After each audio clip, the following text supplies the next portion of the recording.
Assalamualaikum warahmatullahi wabarakatuh. Kabar anak-anak? Nah, semoga kalian selalu sehat dan dalam lindungan Allah Subhanahu wa Ta'ala ya. Hari ini kita akan membahas tema 3, subtema 3, yaitu muatan IPA tentang melestarikan sumber daya alam dan lingkungan. Oke, yang pertama pengertiannya ya. Sumber daya alam adalah sesuatu yang dapat dimanfaatkan untuk berbagai kepentingan dan kebutuhan hidup lebih sejahtera yang ada di lingkungan sekitar kita. Sumber daya alam terdapat di mana saja, seperti di dalam tanah, air, permukaan tanah, udara, dan lain sebagainya. Contoh dasar sumber daya alam seperti barang tambang, sinar matahari, tumbuhan, hewan, dan banyak lagi lainnya. Oke. Nah, di sini ada beberapa cara kita yang bisa kita lakukan untuk melestarikan sumber daya alam. Yang pertama, ada penghematan sumber daya alam, perlindungan, pemeliharaan. Yang keempat, ada penanaman kembali hutan yang gundul atau reboisasi ya. Yang kelima, menjaga kebersihan lingkungan.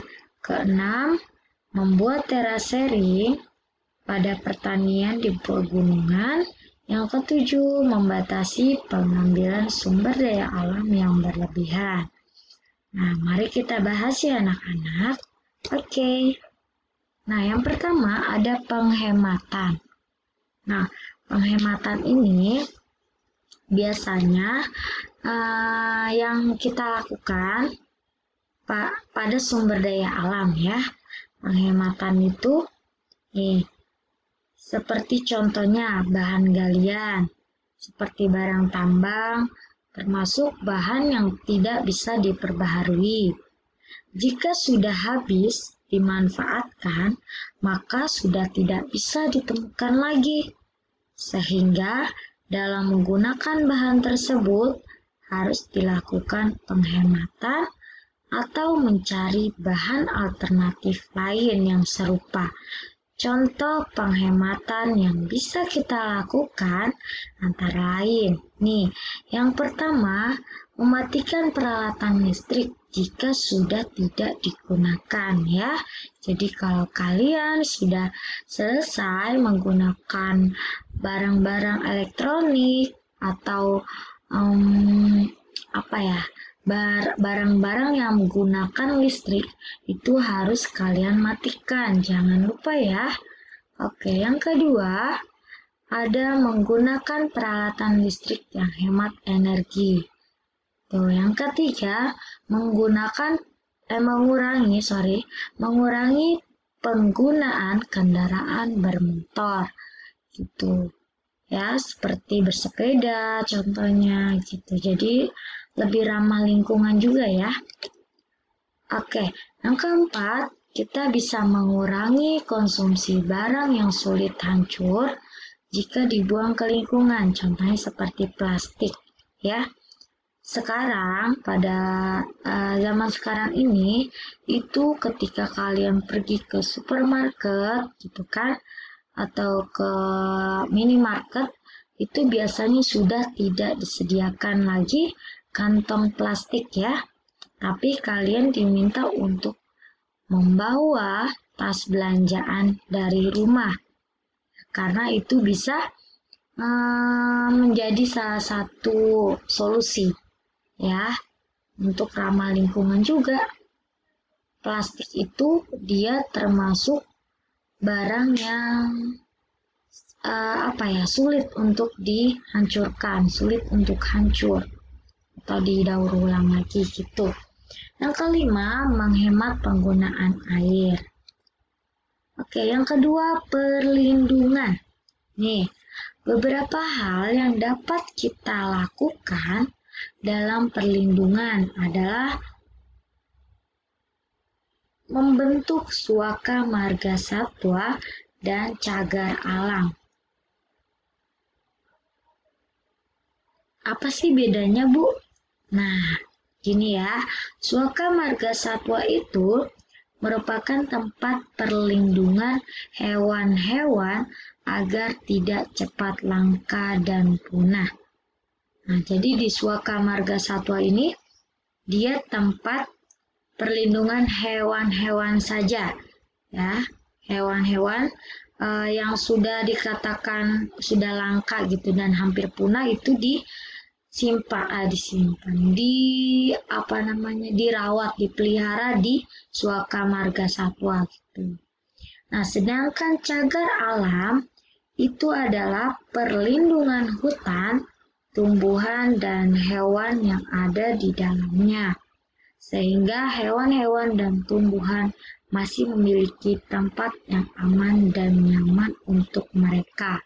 Nah, jadi di cagar alam ini perlindungan hutan, tumbuhan, dan hewan. Jadi dia tidak hanya hewan, ya.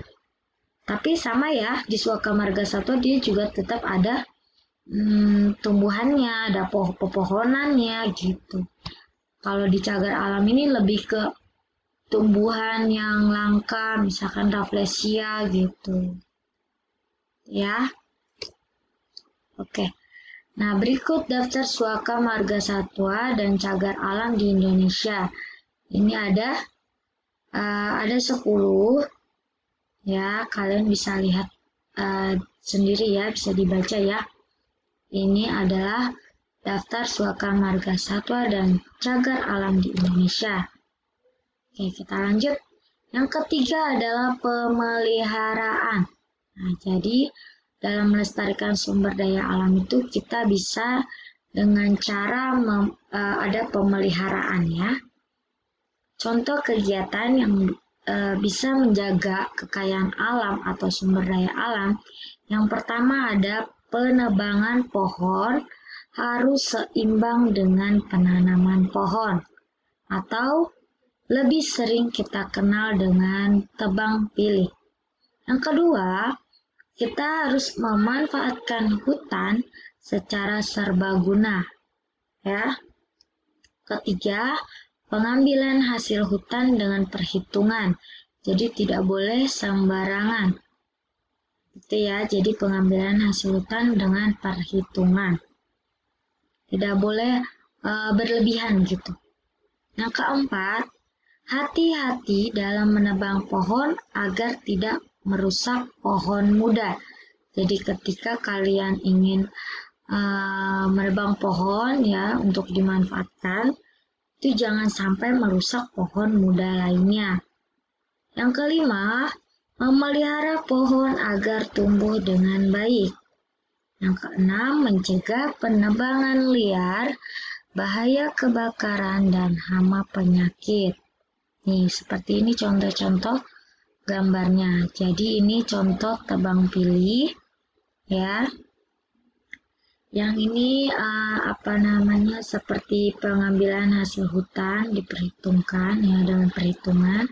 Yang ini dia berhati-hati dalam menebang pohon. Gitu. Oke. Selain menjaga alam dan hutan, kita juga harus menjaga tanah agar tetap subur.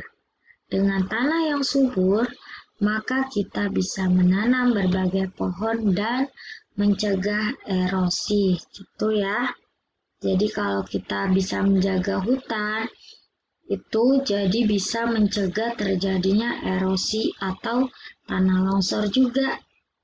Jadi lingkungan atau sumber daya alam kita bisa tetap terjaga dan lestari. Oke, yang keempat, penanaman kembali hutan yang gundul atau reboisasi seperti ini ya. Yang kelima, kita harus menjaga kebersihan lingkungan. Ini juga salah satu cara kita dalam menjaga kelestarian sumber daya alam itu sendiri. Jadi, kalau lingkungan kita bersih, berarti sumber daya alam yang bisa kita manfaatkan itu lebih maksimal Oke, gitu ya. Lanjut lagi yang keenam, membuat terasering pada pertanian di pegunungan. Nah, terasering ini itu berfungsi untuk mencegah terjadinya tanah longsor, gitu ya. Jadi dibuat seperti tingkatan seperti ini. Ini namanya terasering. Ya, lanjut lagi yang ketujuh, membatasi pengambilan sumber daya alam yang berlebihan. Seperti ini contohnya adalah batu bara. Jadi kita memanfaatkan bahan tambang itu seperlunya saja, atau bisa kita menggunakan bahan alternatif yang lain, bahan bakar alternatif yang lain. Gitu. Nah, di sini ada dampak negatif untuk sumber daya alam. Dampak negatif dari kegiatan manusia ya. Ya, jadi yang pertama ada ladang berpindah. Seperti ini contohnya. Nah, ladang berpindah itu seperti gini. Hutan, jadi awalnya itu hutan. Nah, hutan itu diubah fungsinya. Seperti ada yang dibakar. Jadi hutan itu dibakar terus dijadikan lahan perkebunan atau lahan sawah gitu. Pertanian gitu ya. Itu tidak boleh. Itu akan berpengaruh negatif untuk sumber daya alam itu sendiri. Yang kedua, ada perburuan liar dan penangkapan ikan dengan cara yang tidak tepat. Nah, jadi kalau misalkan para nelayan itu menangkap ikan boleh di laut, tapi tidak dengan cara yang tidak tepat. Seperti membom. Ini seperti pada gambar ya. Melakukan bom seperti itu tidak baik. Dia bisa merusak ekosistem laut. Ya, jadi misalkan ada terumbu karang yang di dasar laut itu menjadi rusak, terus banyak hewan-hewan laut juga selain ikan yang bisa pada mati gitu. Itu dia bisa merusak ya. Tidak boleh. Yang kedua ada di sini perburuan liar. Di sini ada contohnya ada gajah ya. Ini juga tidak boleh ya. Karena semakin banyak hewan-hewan langka ini diburu, maka dia akan semakin punah. Nah, itu tidak baik ya. Oke, selanjutnya. Yang ketiga ada penebangan liar. Nih, atau kegiatan lain yang merusak hutan, penebangan liar, terus pembakaran hutan, ini juga tidak boleh ya. Dia akan berpengaruh negatif untuk sumber daya alam itu sendiri. Itu kalau di pembakaran liar, nih dia akan banyak pohon-pohon yang mati, terus juga jadi terjadinya polusi udara ya kan. Terus ekosistem di hutan itu juga dia akan terganggu gitu. Terus penebangan liar juga tidak baik ya. Kalau misalkan ditebang terus pohon yang ada di hutan, dia lama-lama menjadi hutan yang gundul. Bisa menyebabkan tanah longsor, terus juga banjir, karena dia tidak ada resapan air lagi. Tidak ada pohon, akar-akar pohon yang menyerap air gitu. Nah, yang keempat ada industrialisasi dapat mengurangi area hutan dan menyebabkan polusi. Nah, jadi banyak pabrik-pabrik atau banyak hutan yang dijadikan dialih fungsi ya, dijadikan lahan industri seperti ini, pabrik-pabrik gitu. Nah, ini tidak baik ya, tidak baik. Jadi area hutan itu jadi semakin berkurang, terus polusinya malah semakin bertambah. Itu tidak baik ya anak-anak. Oke, cukup sekian yang bisa Bu Reni sampaikan.